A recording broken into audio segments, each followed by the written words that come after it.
যেহেতু হলগুলো খুলে দেওয়া হয়েছে সেহেতু আমি অবশ্য চাই রাজনীতি মুক্ত ক্যাম্পাস এবং রাজনীতি মুক্ত সিট বিজনেস এগুলো যেন না হয়। আর যেন কেউ যেন কোনো সাধারণ শিক্ষার্থী যেন হয়রানি শিকার জন্য না হয়। আমি হাজী মোহাম্মদ দানিশ বিজ্ঞান ও প্রযুক্তি বিশ্ববিদ্যালয়ের একজন সাধারণ শিক্ষার্থী হিসেবে বলতে চাই, হাজী মোহাম্মদ দানিশ বিজ্ঞান ও প্রযুক্তি বিশ্ববিদ্যালয় সম্পূর্ণ ছাত্র রাজনীতি এবং শিক্ষক রাজনীতি মুক্ত একটা আমরা ক্যাম্পাস চাই। এবং এই ক্যাম্পাসের দ্রুত সময়ের মধ্যে ছাত্রদের প্রতিনিধি করার জন্য ছাত্র সংসদ চালু করতে হবে। এবং আমাদের দুঃখজনক বিষয় হচ্ছে আমাদের 25 বছর, আমাদের ক্যাম্পাসের বয়স 25 বছর প্লাস হয়ে গেলেও আমাদের আজ পর্যন্ত অ্যালুমনাই অ্যাসোসিয়েশন নেই।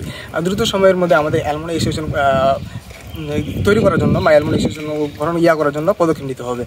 আসসালামু আলাইকুম। আমি একজন সাধারণ শিক্ষার্থী হিসেবে চাই যে হাবিপ্রবৃত্তি সকল প্রকার রাজনীতি নিষিদ্ধ করা হোক, যেখানে কোনো প্রকার শিক্ষক রাজনীতি থাকবে না, যেখানে কোনো প্রকার ছাত্র রাজনীতি থাকবে না, এবং চাই শিক্ষা বান্ধব একটি পরিবেশ যেখানে কোনো প্রকার সেশনজট থাকবে না, এবং আমরা দ্রুত সময়ের মধ্যে ক্লাসে ফিরতে চাই এবং সেশনজট মুক্ত ক্যাম্পাস চাই। হাবিপ্রবির একজন সাধারণ শিক্ষার্থী হিসেবে বলতে চাই, মানে হাবিপ্রবিতে যাতে রেজাল্ট খাতা যাতে সুষ্ঠু মূল্যায়ন হয় আর রেজাল্ট যাতে অতি দ্রুত সময়ে দিয়ে দেয়।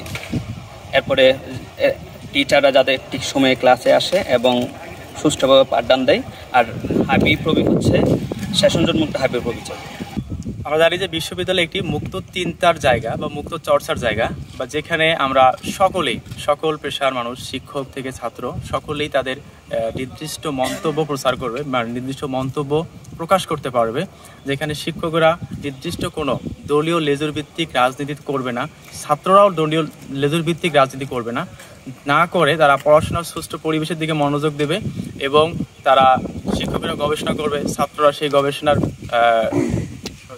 সহযোগিতা করবে এবং ছাত্ররাও গবেষণা কার্যে থাকবে। তাহলে দেখা যাবে যে আমাদের বিশ্ববিদ্যালয়ের যে মেইন লক্ষ্য উদ্দেশ্য, যে উন্নত উচ্চ শিক্ষা যে আমরা পাওয়ার কথা, সেই উচ্চ শিক্ষাটা আমরা আমাদের এই কোনো ধরনের লেজুর ভিত্তিক রাজনীতি থেকে বেরিয়ে আসতে পারলে আমরা এটা বজায় রাখতে পারবো। তো এই বিষয়ে যদি আমাদের কর্তৃপক্ষ, বিশ্ববিদ্যালয় প্রশাসন এই বিষয়গুলো ব্যবস্থা করে, তাহলে কিন্তু আমরা এই পরিবেশটা ফিরিয়ে আনতে পারবো।